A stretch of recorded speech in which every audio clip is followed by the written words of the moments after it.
哋生活喺世上係需要同人建立關係。係啊，我哋都好想同人建立真誠而且長久嘅關係。我哋可以借助科技或者透過日常交流，甚至同住喺海外嘅人聯絡，一齊度過美好嘅時光。互相分享各種喜與悲，喺人生嘅路上一齊同行。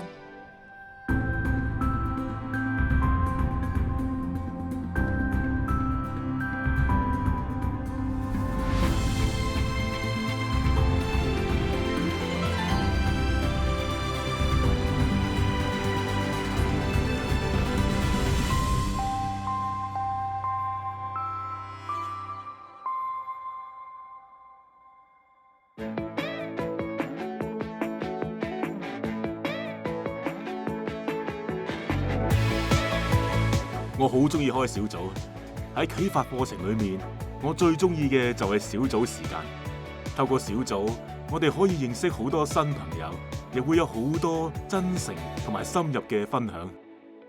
一開始或者大家覺得有啲陌生，但係慢慢就會開始覺得享受。我每個星期都好想見到啲組員，聽下佢哋嘅近況、分享同埋諗法。如果有人冇嚟，我都會關心佢。小組有好多美好嘅回憶，我哋成日一齊笑到唔停口，有時又會一齊喊，互相安慰。我可以感受到大家越嚟越享受呢一種團體嘅生活。如果你都有類似嘅體驗，咁你已經感受到教會嘅滋味。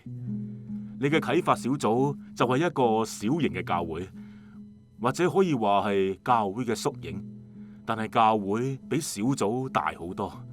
教會指嘅係基督徒嘅群體，呢個群體超越咗語言、膚色同埋文化，係幾咁奇妙同美麗。一聽到教會，或者你會首先諗到建築物同儀式。我信耶穌之前都係咁諗嘅，所以我對返教會冇乜興趣。有趣嘅係喺教會歷史嘅頭300年裏面，基督徒係冇教堂嘅，所以教會唔等於教堂。等我再一次用婚姻嚟打個比喻。假如你問我婚姻係乜嘢，我話你知，婚姻就係結婚戒指、結婚證書同埋婚禮。你應該唔會接受，係咪？因為你知道婚姻嘅核心意義比呢啲深層好多。教會呢個詞語嘅意義遠比建築物同儀式更深層次、更豐富。所以我哋喺呢度冇辦法深入解釋，只可以做簡單嘅介紹，令到你有一啲初步嘅認識。如果你想有更深入嘅理解同體驗，我鼓勵你加入教會，親身感受呢個群體生活嘅美妙。我相信你會更加認識同體會到教會嘅美好。我想用幾個同教會有關嘅詞語嚟同大家介紹教會。呢啲詞語解釋咗我愛教會嘅原因。首先，教會就係朋友。喺聖經入面嘅約翰福音，耶穌話：你們就是我的朋友了，我乃稱你們為朋友。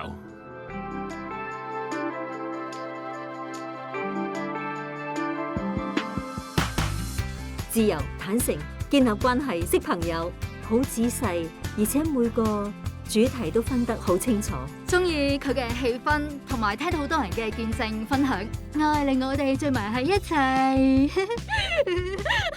我覺得好自然，過程真係同識朋友一樣，真係會令到大家了解我呢個基督教嘅信仰同埋耶穌佢到底係點樣嘅。我中意啟發嘅高質大方夠級數，低調華麗有內涵，年青創意有活力。我覺得俾啲光芒包圍住啊！我一入去就感覺到，我唔係真係唔係講大話㗎。係啊，唔係亂講㗎。會覺得真係太正面啦，太好啦。係啊，同埋大家喺埋一齊都非常熱情，仲有個個都笑得好開心。的確係幾好㗎，的確幾好嘅，冇得彈。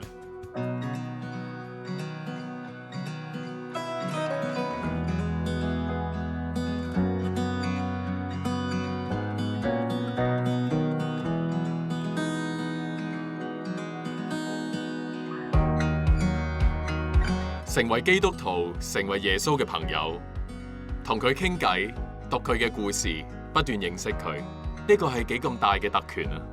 耶穌唔只係要我哋同佢建立親密嘅關係，仲邀請我哋互相成為朋友。係啊，呢個就係啟發小組奇妙嘅地方。喺呢段期間，大家建立咗美好嘅友情。新約用 koinonia 嚟形容呢一種關係，呢個詞唔係咁易翻譯，佢專門用嚟形容一種深刻嘅跨越年齡、種族、背景、文化嘅友情。我喺教會裏面就經歷咗呢種真摯深刻嘅關係。定期聚會係非常重要，因為你冇可能成為一個孤單嘅基督徒。聖經裏面話不可停止聚會，倒要彼此勸勉。聖經仲話萬事互相效力，叫愛神的人得益處。喺教會裏面，我哋可以揾到真誠、充滿愛心嘅朋友。上帝希望我哋成為一個群體，互相鼓勵、互相幫助、彼此扶持，一齊行呢條信仰嘅道路。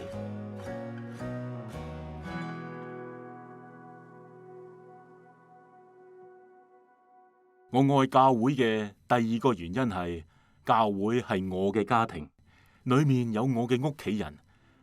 教會唔係一個需要加入嘅組織，而係令我哋有歸屬感嘅屋企。約翰一書5章1節話：凡信耶穌是基督的，都是從上帝而生。凡愛生他之上帝的，也必愛從上帝生的。我哋既然都稱上帝做我哋嘅父，係咁，教會成員之間嘅關係就係弟兄姊妹。就算我哋嘅背景、性格、才能、職業等等各方面有好多唔同，但係教會係一個大家庭，我哋因基督合而為一。我哋成為一家人，靠嘅唔係血緣，而係聖靈。我哋都靠同一位聖靈得到重生，而象徵你重生嘅就係洗禮。耶穌都受過洗。佢亦都命令門徒去為其他人施洗。換句話講，成為基督徒包含3方嘅工作。第一方係上帝，佢將聖靈賜俾你；第二係你要悔改同相信；第三方係教會，教會確認你相信之後為你施洗。施洗係教會一個好重要、好神聖嘅儀式。佢有幾個含義。首先，接受洗禮意味住你正式成為教會嘅一份子。第二，水有潔淨嘅作用，所以佢代表你嘅罪被洗乾淨。第三，水亦代表上帝賜俾你嘅聖靈，聖靈就係活水泉源。耶穌話：活水的江河要從你腹中流出來。第四，洗禮亦代表你同耶穌同死同復活。假如呢張紙代表住你，而呢本聖經就代表耶穌，保羅話你藉住一種奧秘嘅方式同耶穌相連，所以凡奉耶穌嘅名受洗嘅人都係受洗歸入佢嘅死。從而家起，凡係同耶穌有關嘅，都同你有關。所以耶穌喺十字架上死咗，埋葬咗，你嗰個被罪破壞嘅舊我都死咗，同耶穌一齊埋葬。耶穌從死裏復活咗，你都同佢一齊復活。你而家擁有一個全新嘅生命。我第一次接觸教會係喺9歲，我嗰陣時仲係個小學3年班嘅學生。我有個好好嘅朋友，佢係基督徒嘅後代，佢媽媽係一個好虔誠嘅基督徒。有一日，佢走嚟邀請我話：喂，後日就係復活節啦，你同唔同我一齊去教會啊？嗰刻我聽完，我冇即刻答佢，所以佢就再喺度話：喂，同我一齊去啦，有蛋食噶。嗰一日係星期日，亦係復活節。當我哋嚟到山頂嘅教堂門口嗰陣，發現喺門口有班人排咗喺度，佢哋手上面都拎住一個籃，籃入面放咗啲蛋，跟住佢哋就開始排蛋。當我喺嗰度接住嗰隻蛋嘅時候，我個腦就開始喺度諗嘢。我當時喺度諗，呢隻蛋我食咗會點樣㗎？食咗會唔會變成其他嘢㗎？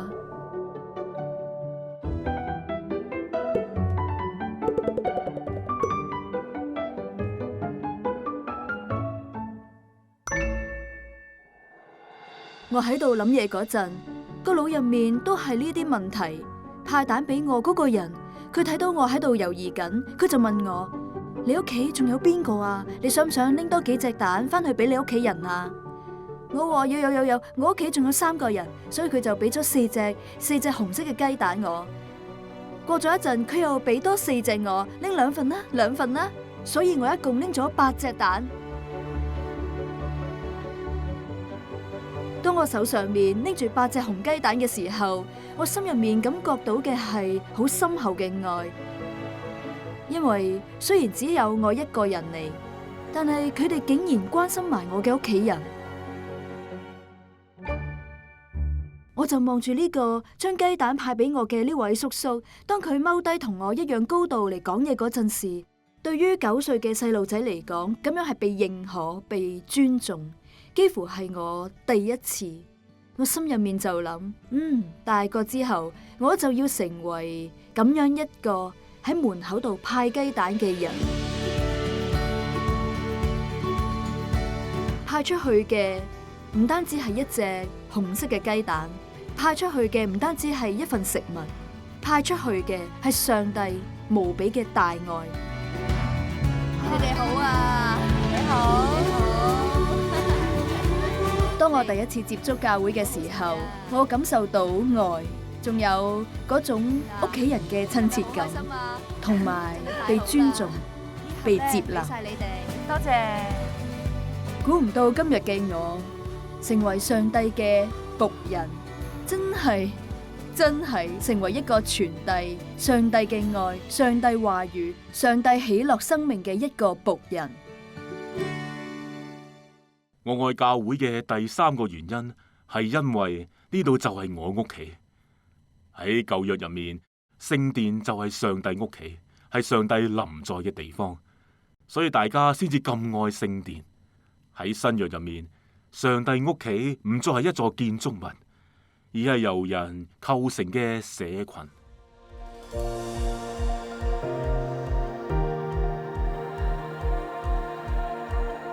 保羅喺聖經裏面咁講：你們成為主的聖殿，你們被建造成為神藉着聖靈居住的所在。耶穌亦話：只要2、3個人奉我的名聚集，我就在他們當中。當我哋一齊聚集嗰陣，耶穌承諾佢會透過聖靈同我哋同在。有時當好多人行入教會嗰陣，會感受到一種好唔同嘅氣氛，佢哋會體驗到聖靈、耶穌、上帝嘅同在，就好似返到屋企一樣。教會就係我哋屋企。希望每個嚟到教會嘅人都可以感受到屋企一樣嘅溫暖。我哋相聚喺一齊，敬拜上帝，學習佢嘅話語，領受聖餐，為大家祈禱。辛苦忙碌咗1個星期，到咗星期日，我哋可以返到教會呢個大家庭，俾自己叉下電，令自己可以重新得力。教會唔係一個論斷人嘅地方，我哋可以喺呢度得到愛、接納同歡迎。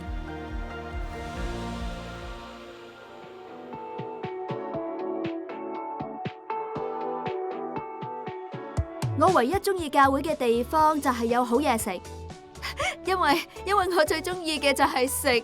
我覺得幾好㗎，佢哋會一齊去食下嘢，仲會互相幫助。教會嘅人都非常善良，好容易接近，而且佢哋都非常友善。我覺得返咗教會之後，感覺大家都特別純潔，特別單純。我第一次去教會嘅時候，有好多人主動同我打招呼講你好，喺外面平時比較少見。佢嘅建築好靚，我去主要係為咗參觀或者買下教會入面嗰啲小飾物之類。佢哋敬拜嗰陣，我會覺得想點啊！啲人喺度係咁拍手，會覺得好尷尬。但係而家我拍得大力過佢哋，係啊，我跳得高過佢哋啊！我愛教會嘅第4個原因係，教會就係耶穌嘅身體。呢個係新約聖經裏面用到嘅一個比喻。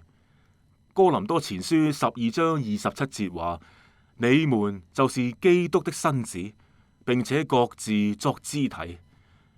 耶穌係頭，係做指揮嘅。我哋係佢嘅身體，聽佢話，肢體之間大家互相合作。耶穌同教會係唔可以分割嘅。透過教會，世人先能夠見到耶穌。教會係上帝嘅計劃。當年耶穌召集一小撮人，建立咗一個群體。2000幾年嚟，呢個群體喺全世界不斷咁擴張壯大，人多到數之不盡。凡係信靠耶穌嘅人都係普世教會入面嘅一份子。基督教係世界上最多人相信嘅宗教，每日都有成千上萬嘅人加入呢個大家庭。估計到咗2050年，呢個大家庭會有多過30億人。呢個係幾咁大嘅一個家庭啊！而我哋都屬於耶穌，喺基督耶穌裏合一。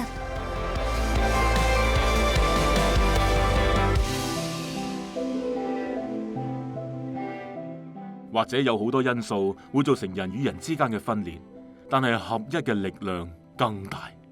或者有人擔心過度強調合一係咪意味住喺真理上妥協呢？其實合一同真理冇衝突，而係相輔相成嘅。冇人可以完全去明白真理，我哋互相需要。只有當我哋連結埋喺一齊嘅時候，先可以更加認識真理。耶穌就係真理。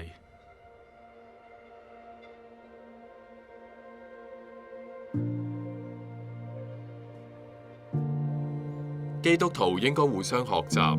保羅話：各人要看別人比自己強。喺合一嘅教會，每一個人都有義務付出同服務。喺世界各地，教會供應食物俾飢餓嘅人，醫治患病嘅人，探望被囚禁嘅人，扶助跌倒嘅人。教會就係耶穌喺呢個世界嘅身體。教會就係耶穌。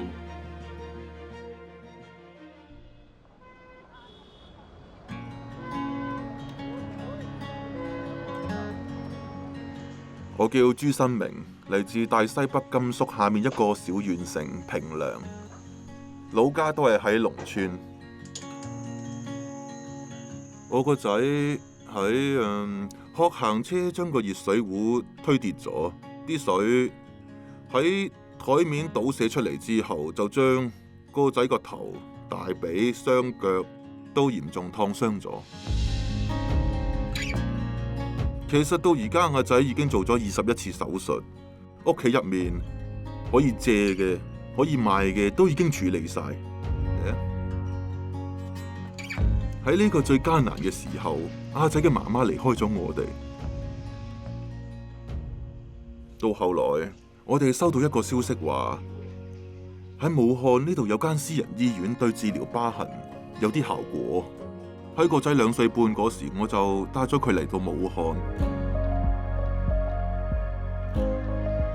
由北京過嚟嗰陣時，我幾乎已經係冇晒錢噶啦，唔好話買奶粉啦，就連買些少嘢食俾個仔嘅錢都冇。喺嗰一刻，我真係覺得越嚟越絕望。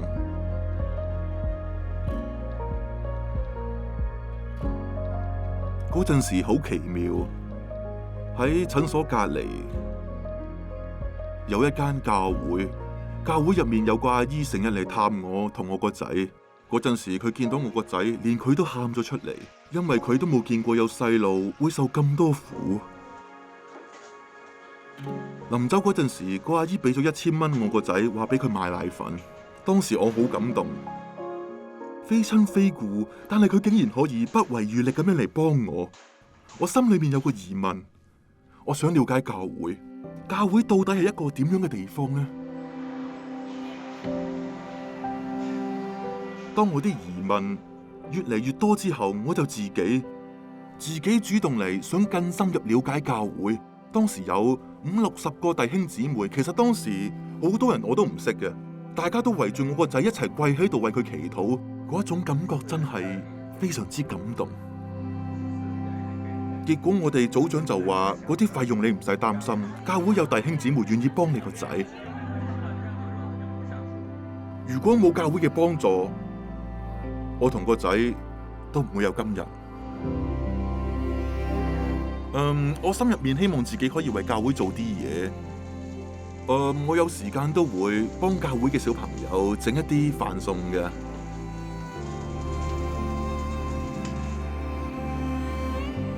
雖然呢種愛好似好微小，但係我都想將佢傳遞俾更多嘅人。耶穌俾我嘅愛，令我識得珍惜生命。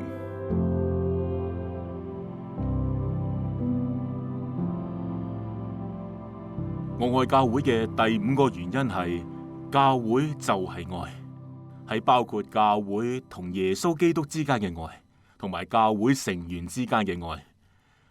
聖經用婚姻嚟比喻教會同基督之間嘅關係，教會被喻為基督嘅新婦。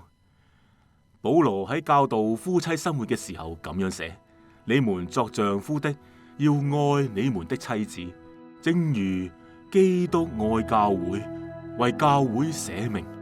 保羅喺呢度講夫妻關係，但係結咗婚唔係代表一切。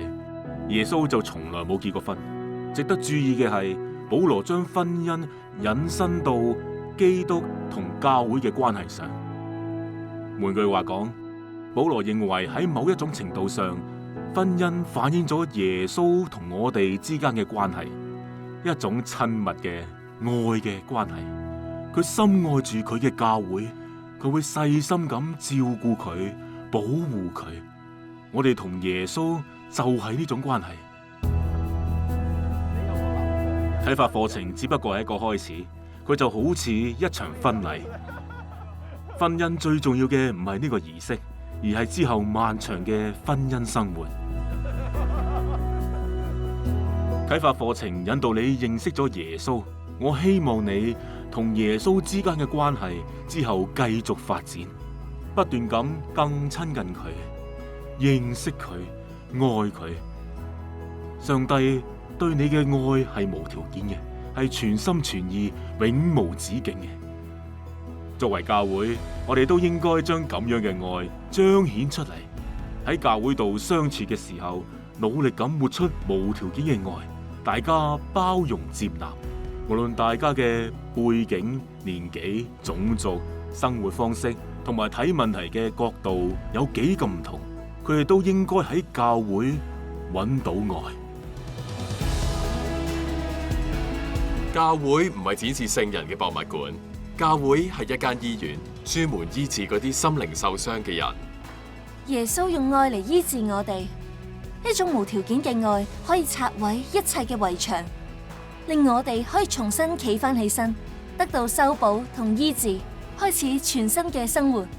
啟發課程就係結束啦，我哋鼓勵你依家就加入我哋當地嘅教會，因為你就係教會呢個家庭嘅一份子。呢度有你嘅弟兄姊妹，教會就係你屋企。如果將啟發嘅信息用一句嚟講，呢一句就係：上帝愛你，耶穌為你而死，令你成為上帝嘅兒女，令你能夠為自己、為世界帶嚟改變。而家就開始你奇妙嘅信仰旅程啦！上帝愛你，耶穌為你而死。你係上帝嘅兒女，上帝嘅靈住喺你入面，你擁有呢個世界上最有力量嘅好消息。呢個福音可以改變生命，你嘅生命有一個目的，你可以帶嚟改變。但係我哋唔可以單人匹馬。德蘭修女曾經咁樣講過：我可以做到你做唔到嘅嘢，你可以做我做唔到嘅嘢。同心合力，我哋就能夠成就偉大嘅事。奉耶穌嘅名祝福大家，阿門。阿門。